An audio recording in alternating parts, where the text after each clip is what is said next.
नमस्कार विद्यार्थियों, दरेक में हार्दिक स्वागत है। धोरण 9 ની અંદર નવી પ્રયોગ પદ્ધતિ પ્રમાણે જે છે નવા પ્રયોગો આવેલા છે, જેની અંદર આપણે પ્રયોગ નંબર આવ્યા છીએ 6, જેનો હેતુ રહેશે ટિન્ડલ અસરની ઘટના સમજવી।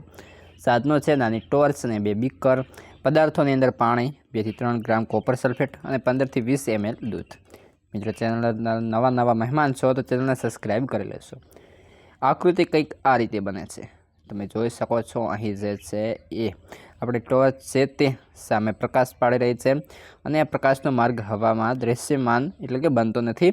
ત્યારબાદ છે પ્રકાશનો માર્ગ જે છે દૃશ્યમાન બને છે। તે ઉપરાંત આની અંદર આ બંને બીકર છે, આની અંદર કલેલ દ્રાવણ એટલે કે પાણી અને દૂધનું મિશ્રણ છે। અહીં કોપર સલ્ફેટનું દ્રાવણ સાચું દ્રાવણ છે।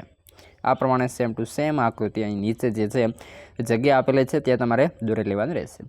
પ્રયોગ પદ્ધતિ તો કે એક બીકરમાં અડધા ભાગ જેટલું પાણી લઈ તેની અંદર 2 થી 3 ગ્રામ કોપર સલ્ફેટ ઓગાળી અને કોપર સલ્ફેટનું દ્રાવણ બનાવો। બીજા બીકરમાં અડધા ભાગ જેટલું પાણી લઈ તેમાં 15 થી 20 ml દૂધ ઉમેરો અને કલેલ દ્રાવણ બનાવો। હવે બંને બીકરના દ્રાવણમાંથી નાની ટોર્ચ એટલે કે જે બેટરી છે વડે પ્રકાશના કિરણો વારાફરતી પસાર કરો। અવલોકનની અંદર જોવા જઈએ તો કે દ્રાવણનો પ્રકાર અને સામે છે દ્રાવણમાં પ્રકાશના કિરણો પસાર કરતા શું થાય, તો કોપર સલ્ફેટનું દ્રાવણ સાચું દ્રાવણ, જેની અંદર પ્રકાશનો માર્ગ દૃશ્યમાન થતો નથી। અહીં પાણી અને દૂધનું મિશ્રણ જે કલેલ દ્રાવણ છે અને આની અંદર પ્રકાશનો માર્ગ દૃશ્યમાન થાય છે। નિર્ણય શું આવે છે, તો કે કલેલ દ્રાવણો ટિન્ડલ અસર દર્શાવે છે। જ્ઞાન ચકાસણીના વિકલ્પોની અંદર આપણે જોવા જઈએ તો કે ઓપ્શન પરથી જવાબ લખવાનો રહેશે। પહેલું છે નીચેના પૈકી એરોસોલનું ઉદાહરણ આપો, તો આવશે ધુમ્મસ। આગળ છે બીજા નંબરે પરિક્ષેપિત કલા પ્રવાહી અને પરિલેપન માધ્યમ દહનશ હોય તેવા કલેલ દ્રાવણને શું કહે છે, તો ઝેર।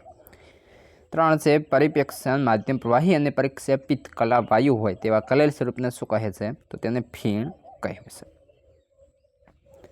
4 બોળું પાણી શાનું ઉદાહરણ છે, તો ઓપ્શન ડી નિલંબિત દ્રાવણનું। ત્યારબાદ છે 5 જેની અંદર નીચેના પૈકી શાના ટિન્ડલ અસર જોવા મળે છે, તો સ્ટાર્ચના દ્રાવણની અંદર ટિન્ડલ અસર જોવા મળે છે। આગળ જઈએ પ્રશ્ન 2, નીચેના વિધાનો ખરા છે કે ખોટા તે જણાવે રહેશે। જે ઇમલ્શન પ્રકારનું કલેલ દ્રાવણ છે, કલેલ છે, ખોટું। બીજું છે કલેલ સ્થાયી છે જ્યારે નિલંબન અસ્થાયી છે, સાચું। નિલંબિત કશોને નરી આંખે જોઈ શકાતા નથી, અહીં કોષો છે તો તેની અંદર આવશે ખોટું। ત્યારબાદ છે મીઠાનું પાણી દ્રાવણ સમાંગ મિશ્રણ છે, તો આવશે સાચું। આ પ્રમાણે હતો પ્રયોગનું સોલ્યુશન। હવે આગળનો પ્રયોગ તમને આ વિડીયો ડિસ્ક્રિપ્શનમાંથી મળી જશે।